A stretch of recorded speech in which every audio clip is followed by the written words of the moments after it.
You were together from when to when? 72 to 98? Is that what you said? And then 98 to 2016. And then 98 to 2016. I know, but it's kind of hard to stay married when he has girlfriends. This is the plaintiff, Charles Baez. He says the defendant, his ex-wife, owes him the money she took out of his retirement account to pay for a new pool liner. She refuses to pay him back, and today is Judgment Day. That's right, he's not about to let her out and out steal from him. She owes him the $3,350 he's suing for, and he fully expects to get it awarded to him in this court today.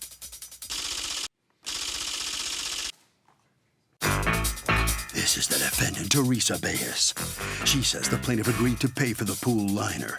There was never any talk of this being a loan or anything like that, and he never asked her to pay him back until now. The plaintiff's just upset she up and moved out to California and reconnected with her 8th grade boyfriend, and he's jealous. In fact, the plaintiff owes her money because she paid to have their kitchen redone, and he never paid her what he owes. So there.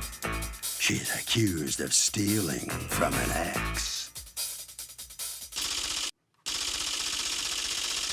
The defendant has filed a countersuit for $6,000 for appliances and pool maintenance.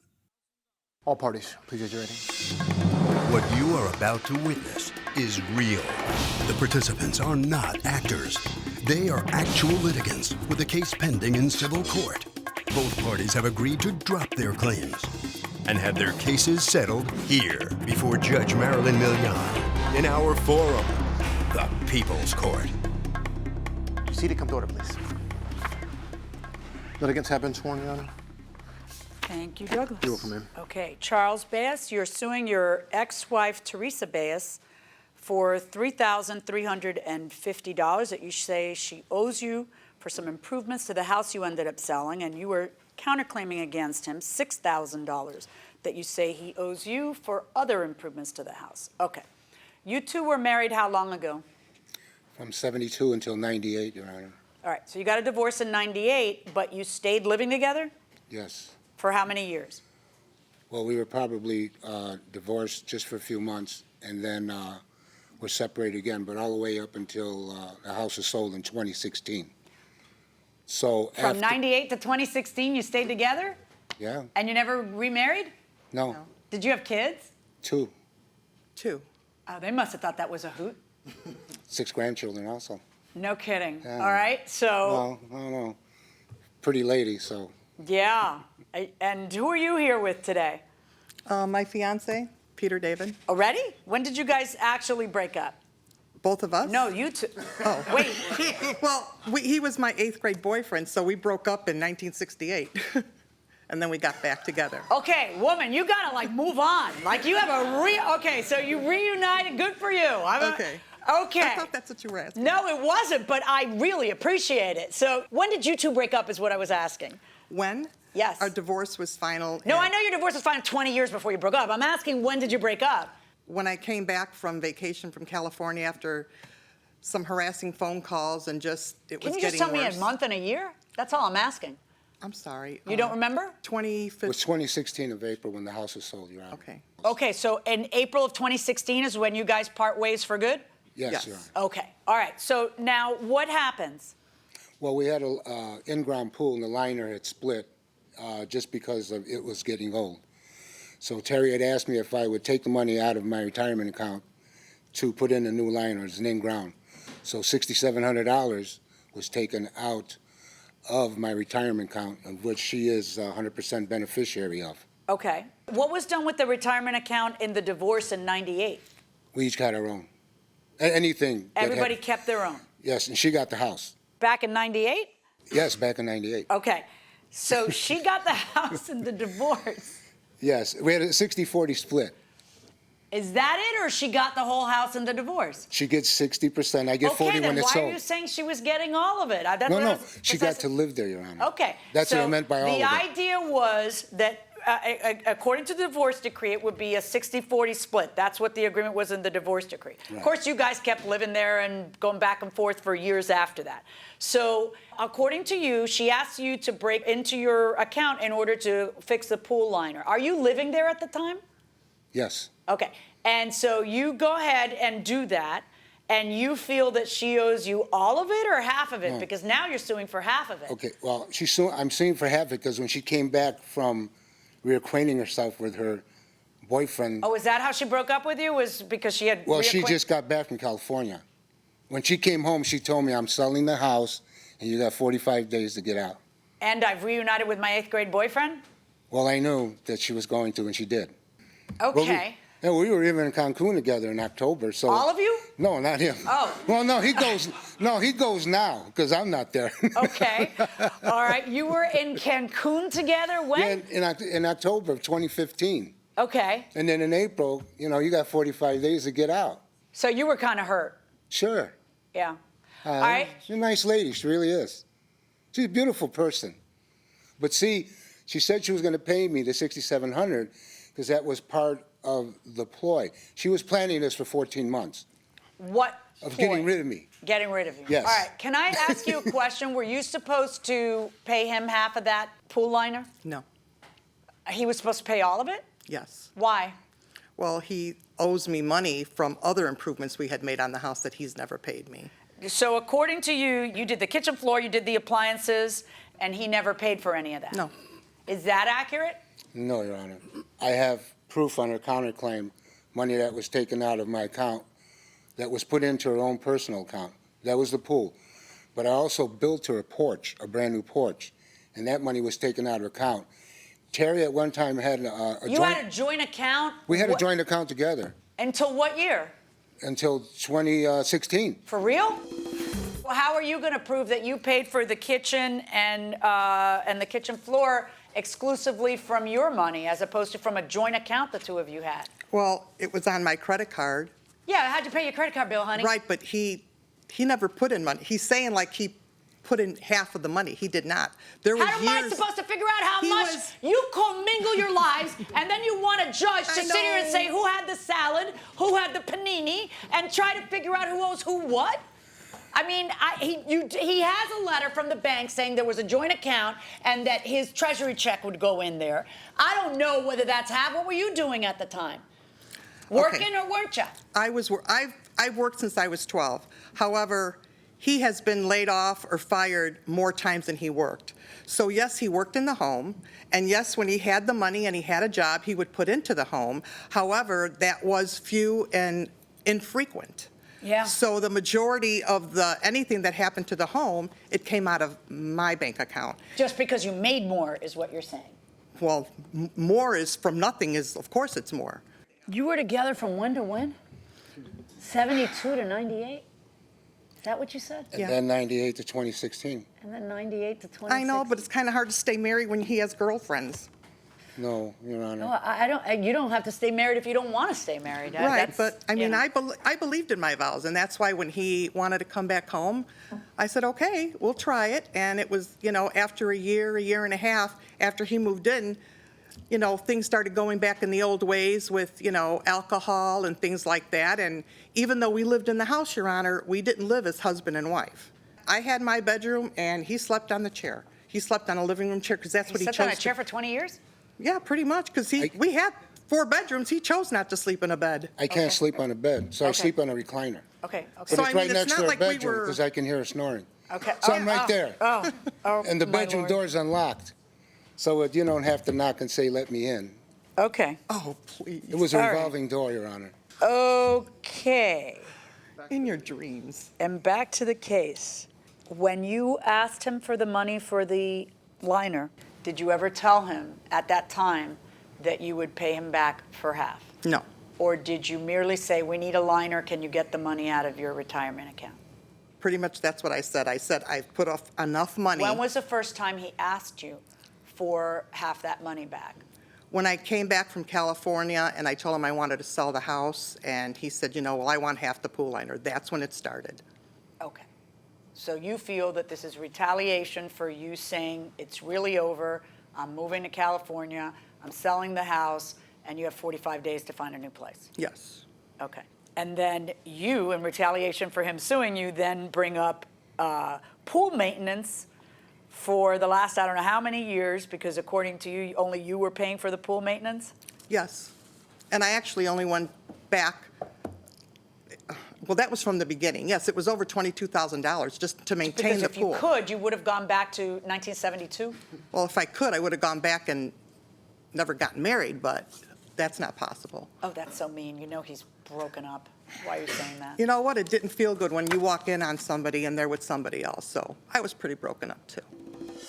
Welcome back to the People's Court. Harvey Levin here. So how long do people generally wait once they know they're going to leave somebody before they pull the trigger and do it? Pretty soon, I would think. If you're going to actually say it, you Like should. minutes? No, couple days maybe. Okay, so quickly. What do you say? Oh, I would say probably months. Ooh, easily months. You know, just because you want to be sure. If you're committed to a relationship, you want to be sure. Okay, fair enough. That's reasonable. I'm going to go to you. I need a lady's point of view here. Yes.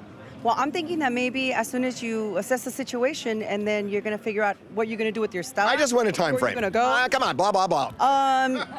Right away. You need to move on and find somebody else. So like minutes, a day. A couple of weeks. Oh, okay. See, I got you. Yeah. To bend a little bit. Going inside the courtroom. Guys, let me tell you what courts can and can't do. I know. We can do so much. There's so much we can set right. We can't set right the tattered pieces of your feelings. 72 to 98 is a long time. 72 to 2016 is even longer. But when it's over, it's over. And people have a right to do what makes them happy. You're right. And if you think that we as courts can go back throughout the course of a 30, 40-year relationship and try to figure out who paid more and who put more into, you're out of your minds. We can't do it. And that's the answer to both of your lawsuits. So in your lawsuit against her, without some kind of proof, which I have yet to see, that she agreed from the beginning that she would pay you half. Do you have a promissory note? Do you have a contract? Do you have a text, an email where she says, I know, I acknowledge, I owe you half? Without that, you're just another broken up couple trying to settle the flowing money that goes like a sieve between couples, and I can't do it. And on your lawsuit against him, which I know was rhetorical, it's the same answer. Your Honor, Yeah, How about you got some proof that you haven't brought up yet? You got proof? the paperwork that shows how much money I did give her. No. That went into her account. That's all I'm saying. I It know. was like I told you, I $22,000. acknowledged that you had, in fact, a government check going into a joint account. I know you were paying jointly for expenses, but what you're asking me to do is to find a particular expense from when you were together that was supposed to be paid back to you because she owes it to you. And that's the part you have zero proof of. How about the harassment, though, Your Stop. Honor? Both of you just stop. If it's over, including in my courtroom. Both sides, hold on, please. Well, in these competing lawsuits between Mr. Bayless and Mrs. Bayless, it is a 0-0 tie. Bayless? Bayless. Bayless, sorry. You understand what the judge said? Yeah, I just wanted to let her know that $22,000 were taken out of account and put into her private account. She can't divide the dollars. Do you understand I that? understand that. I just wanted to You make. need some kind of And evidence. I just wanted to make a point that money was taken out of one account and put into her Okay, checking account. all right, That's all. all right. Bottom line is, you didn't have proof that you were Right. going to split that Well, that's what I'm hearing. the pool liner. She's the judge. She is the Yeah. judge. And there are things judges can do and things they can't do, Right. which she just let you know. So I'm sorry about that, Thank you. okay? Thank you very much. All right. Ms. Baez, still going by the Baez name, right? All this For time. right now, it's going to be changed. You're going to change it soon? Mm-hmm. 8th grade? Eighth You go grade. back to? It's my first girlfriend. Your first girlfriend? My goodness gracious. First kiss, everything. This is very... Not well, everything. You were kissing him in the courtroom, though. I saw you do that. Well, Gotta love- he's been very much a support for me all through all All of right, this. well, you're a remarkable couple, what you've done, the last 40-some-odd years. You understand what the judge had to say? It's over, Absolutely. I knew it and was it's over. it was Okay? just out of jealousy. Yeah, all right. Well, thank you very much. I Thank hope you're you. happy in your new life. Okay? Absolutely, I Very good. am. Okay, good enough. She's happy. All right, Harvey? You know, Doug, it sounds to me like the plaintiff knew he was going to lose the case, but he almost just wanted the judge to declare that she raided the bank account and that she was really doing this to kind of hurt him. And that will do it for this case. Litigants for the next case on the way into the courtroom right now. This is the plaintiff. Gary Dickerson.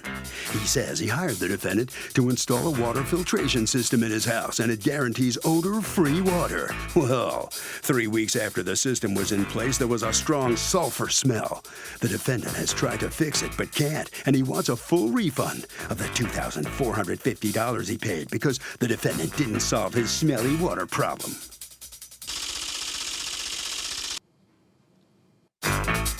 This is the defendant, Donald Jackson. He says there's a lot of iron, sulfur, and hard water where the plaintiff lives, and the sulfur smells like rotten eggs. He ran a test after he installed the system, and sure enough, there is a sulfur smell when he uses the hot water, but nothing with the cold. It was determined the hot water heater is the plaintiff's problem, and he needs a new one. Bottom line, his equipment's working perfectly, and he's not returning any of this man's money.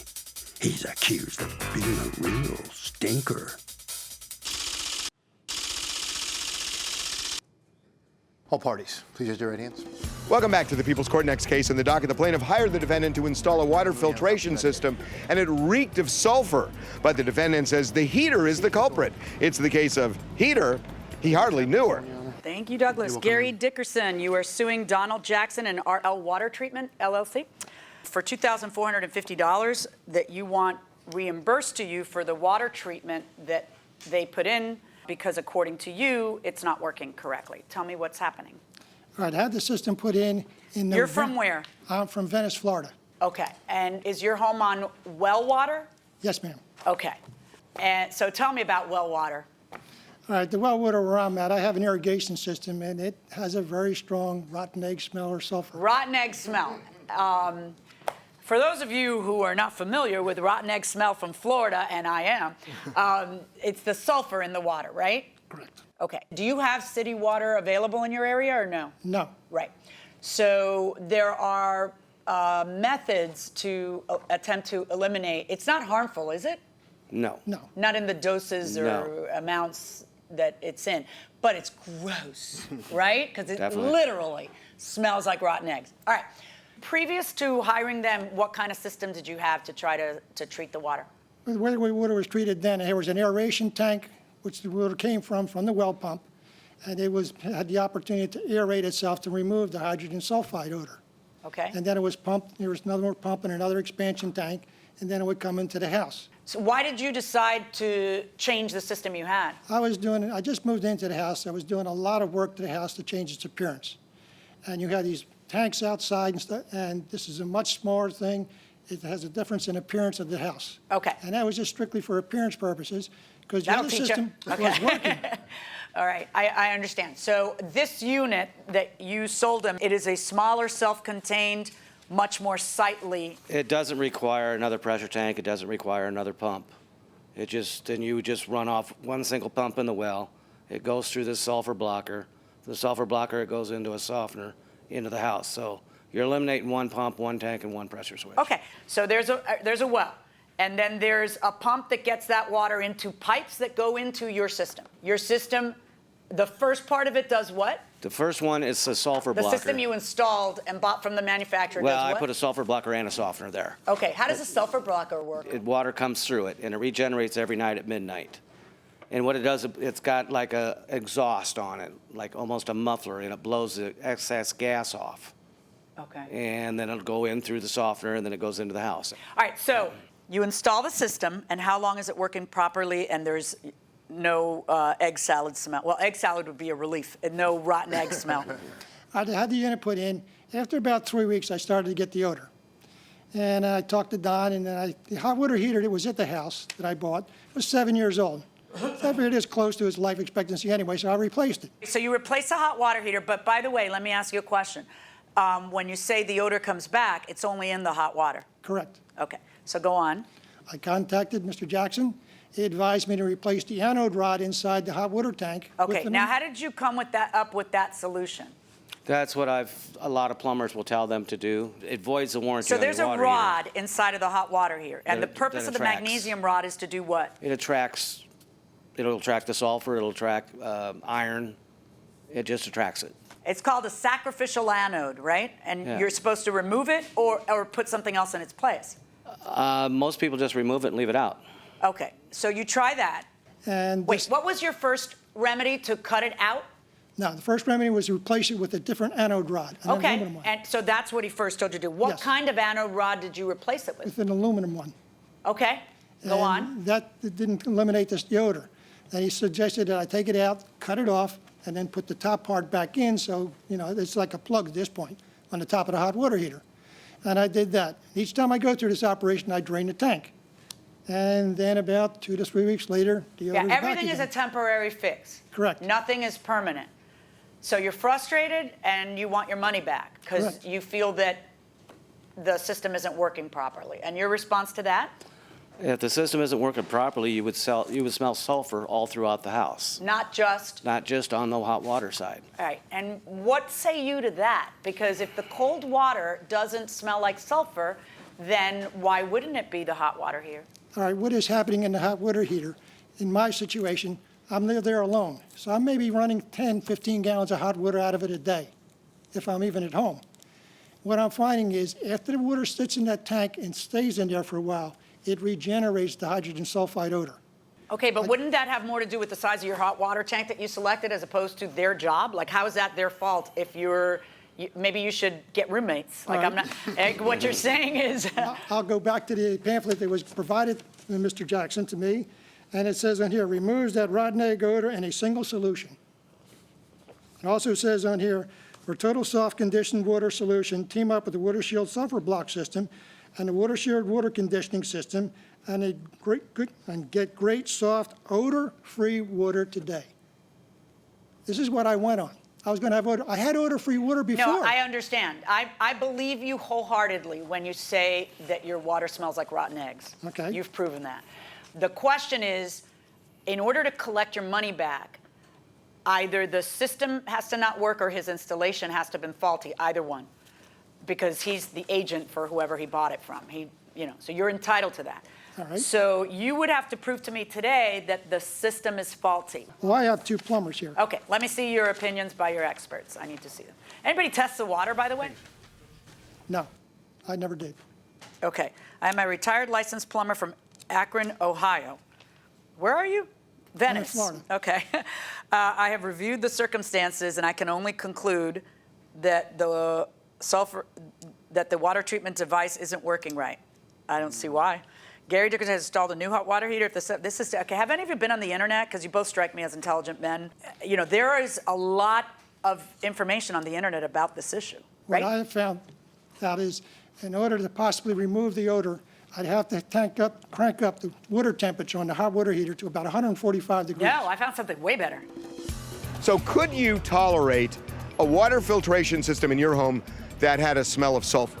Absolutely not. How bad is sulfur in the pantheon of smells? It stinks. You'd have a shower walking around town like a struck match. That's actually funny. What do you say? No, I wouldn't tolerate it. Could you tolerate a little sulfur? It had a whiff of sulfur. Absolutely not. You just don't trust the system is working. Okay. One more question. What's worse, sulfur or farts? Sulfur. Wow, going inside the courtroom. The problem is Florida. Okay, so we have a problem that we all have to deal with and we all have to find, dependent on our own particular situation, the solution to. And apparently this is a very prolific problem. Now, you ended up having, 22 experts take a look at the situation and... I had quite a few. Yeah, how many do you have that are gonna tell me it's nothing you did? Every one of them. Okay, I'm just gonna assume you have 6 or 7, I don't even wanna go into it. Because they all say, look, the same thing that I'm thinking, which is, how can you accuse the problem to not be the hot water heater when it's only in the hot water? There's something wrong. And your theory on this is, well, they're not removing all the sulfur, and therefore the heat in the hot water heater is reviving the sulfur or something, or regenerating this. I don't know where you're getting that from. Because according to the 2 sites that I'm gonna give you, they talk about the things you did, they talk about. Because it's literally everything you did. So, well, you could do this, you could remove it, but then your hot water heater is not gonna last very long and you're gonna vitiate the warranty. You can replace it with an aluminum one, but that's not gonna last you very long either. The smell's gonna come back. And then it tells you what to do if the smell comes back in 2 weeks. It says, replace the magnesium or aluminum anode rod with an aluminum zinc alloy rod, and that will cure your problem. The way your water is creating sulfur. They've installed thousands of, and you don't get these complaints. No. This is something special for you. But then it says that if you're softening your water, you have a different problem. If you're softening your water, this might not work, okay? And so what it tells you to do, we've had a few people buy an aluminum zinc anode and the odor didn't go away. That's vexing for them and us. A few were in unsoftened water, but most involved softened water. Softening can speed up anode consumption by increasing the conductivity of water. That can increase the amount of hydrogen sulfide gas produced. Some of these people thought that the anode had some secret ingredient that had been used up and that they just needed to replace it. This is not the case. If the first one didn't work, a second one's not going to work. So we, apparently they sell something, started offering powered anode rods. A sacrificial anode creates an electrical reaction inside the water heater as it corrodes. A powered anode does the same by feeding electricity into the tank. Since there is no magnesium or aluminum, there is no smell. We don't recommend them for everybody, but for $30, we'll give you a consultation. Did you see this site or no? No, I have not seen that. Waterheaterrescue.com. Okay. It's like it was made for you. But basically what I have is this. I have 22 experts here. Everybody says it's the other guy's fault. You have like 6 experts, he has 2. I see it your way. And nothing on the internet that I've read. And that's one of like 20 sites that you can look at that talk about this problem. Because you're not the first guy to have the problem. They all say the same thing. If it's only the hot water, then what you need to address to solve your problem, you want to solve your problem, right? What you need to address to solve your problem is the hot water. You can't blame it on them because the only way they would have to refund your money is if there was something wrong with the installation, which there isn't, or if there was something wrong with the system he installed, which there isn't. That system is used by lots of people. It's just a situation with the water in your well and how you can solve it. So the way you can solve it is by addressing the anode in a different fashion than the way you've addressed it. Take a look at the site, see what you can do, but as far as our case is concerned, you're the person with the burden of proof when you come into a courtroom to prove to me that it's more likely than not some defect in manufacturing or installation. And there's zero evidence of that. Not with the tons and tons of information out there that if it's just in the hot water, then it's not their system. Okay, verdict in this case is for the defendant. I wish you luck. Make sure he gets that site. Well, the plaintiff fails to prove his case, but he got some very good advice from the judge on what to do about his problem here. This is very interesting, you know? It was interesting, but what I was told, you know, you have the pamphlet which says to get odor-free water. Yeah. And you go on somebody, you trust somebody's expertise, and you want that direction. And well, you know, I agree with you. I didn't know I had to be an expert, too. No, apparently you have a rare, unique situation, which is really... An unfortunate, though. Yeah. But the judge does believe there's no problem with his installation. There's no problem with the system itself. It's your water that's the problem.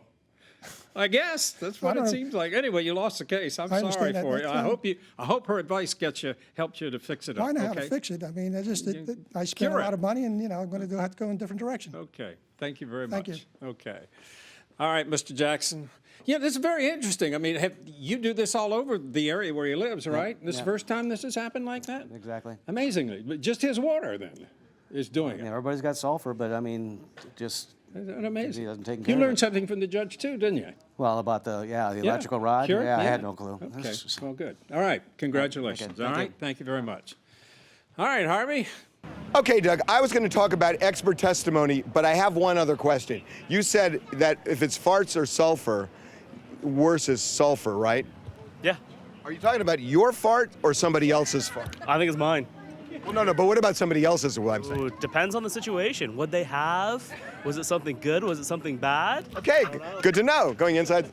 That'll do it for this case. Litigants for the next case on the way into the courtroom right now. This is the plaintiff, Amanda Spence. She says the defendant should have his license taken away because the guy doesn't know how to drive the big 18-wheeler truck he drove into her car. That's right. The inept driver made a left-hand turn from the right lane, and he smashed up her car. Who does such a dumb thing? The defendant took her car to his repair shop. They did a horrible job, and she's here suing him for the $2,112 it's going to now cost her to do the repair the right way.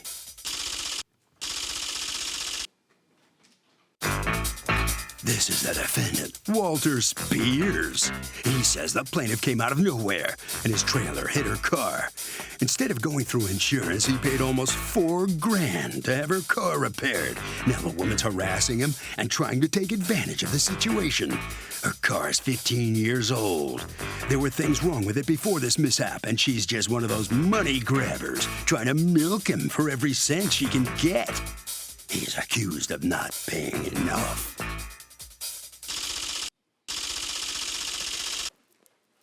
All parties, please raise your right hands.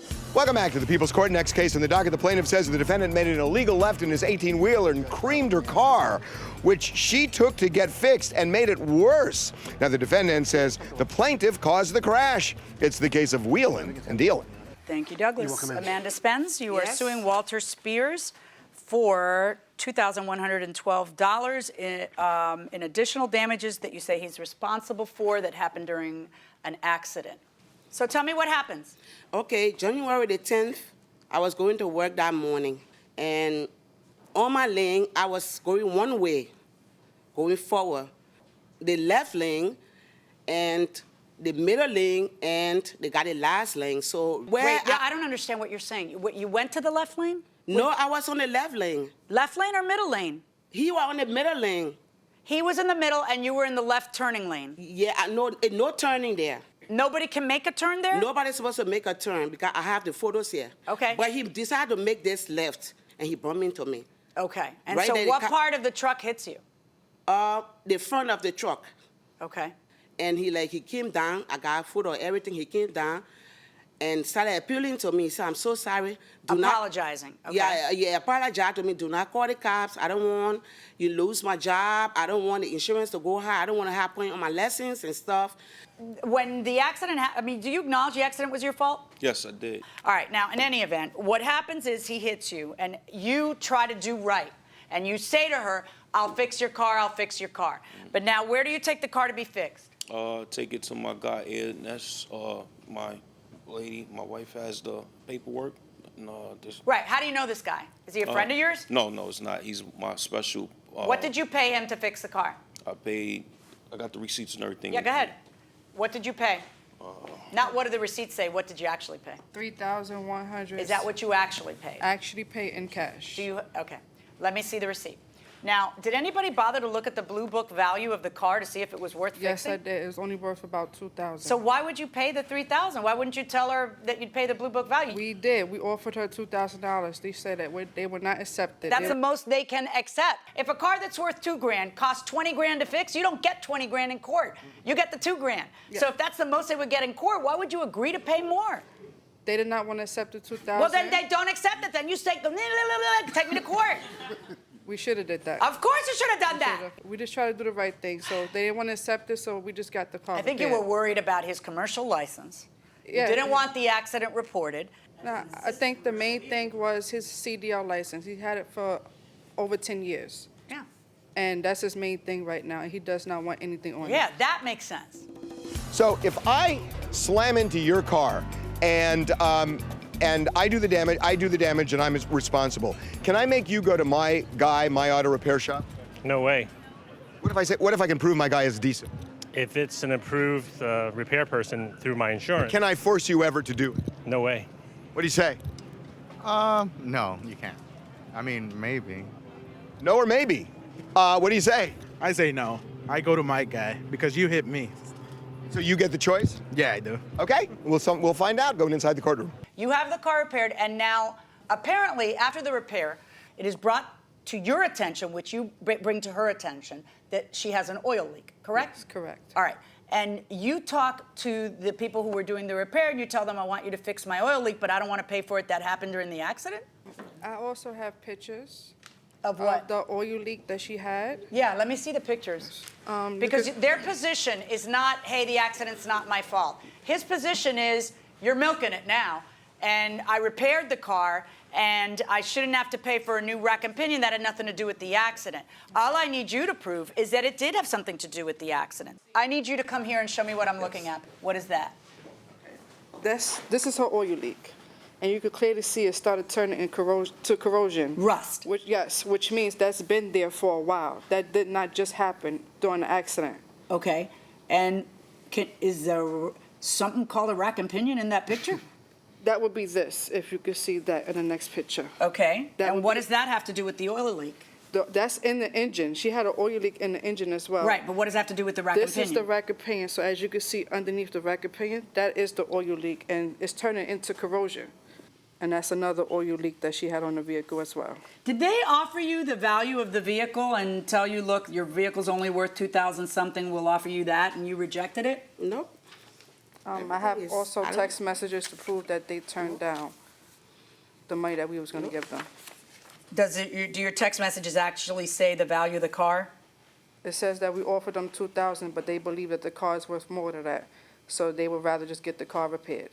At some point, you said that you would pay for what? Half of the rack and pinion? Yeah, because it had a leak prior to it, but we can't tell what really happened. So we agreed to pay half, which also states in the text messages. And then what happened? She was supposed to pay half of her paying. She didn't want to come to Queens to pay it. We offered her a rental to get around. She also refused that as well. Okay, so then what did you do? We just bought the rack and pinion piece, which I believe is one of the box, and put it in her vehicle. You just put it in her vehicle, and then you towed her car to her house? No, to the Toyota shop where she wanted to tow that. Okay, I got you. Go ahead and go back. Do you have anything from Toyota saying that the part you need replaced, which is leaking, that was damaged in the accident? What evidence do you have it happened during the accident?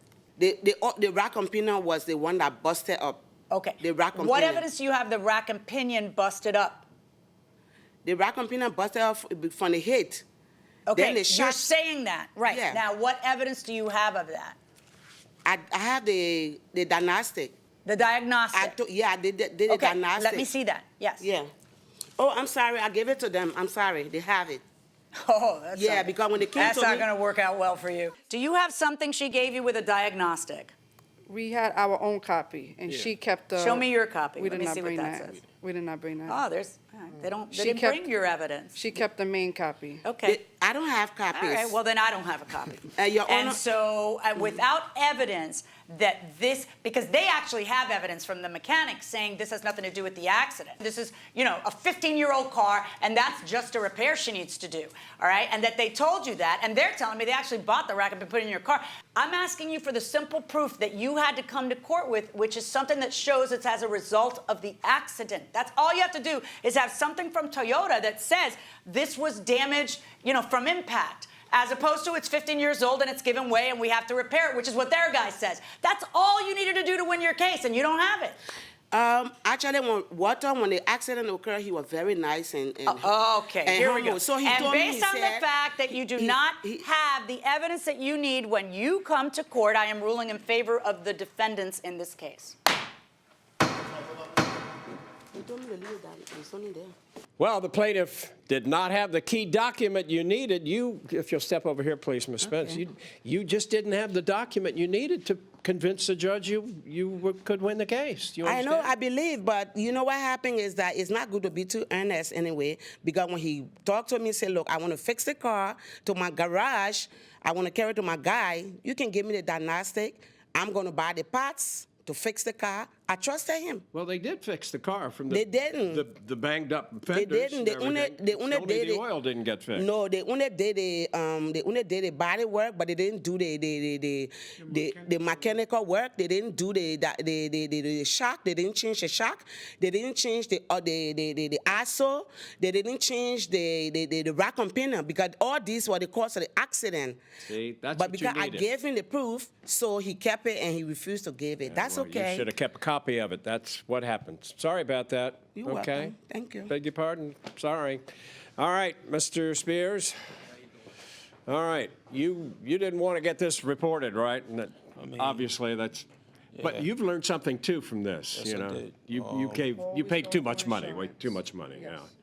Did they do a fair repair job? I mean, she said they didn't do much of anything. Is that right for a car? Our receipt will prove that Yeah. we got everything fixed. I mean, we couldn't explain all the Yeah, I rest know. of the All right. paperwork. But, Well, good. You're all right. All right. Thank you very much. Okay.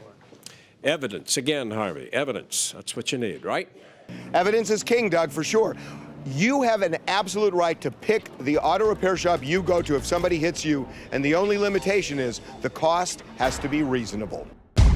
don't text and drive.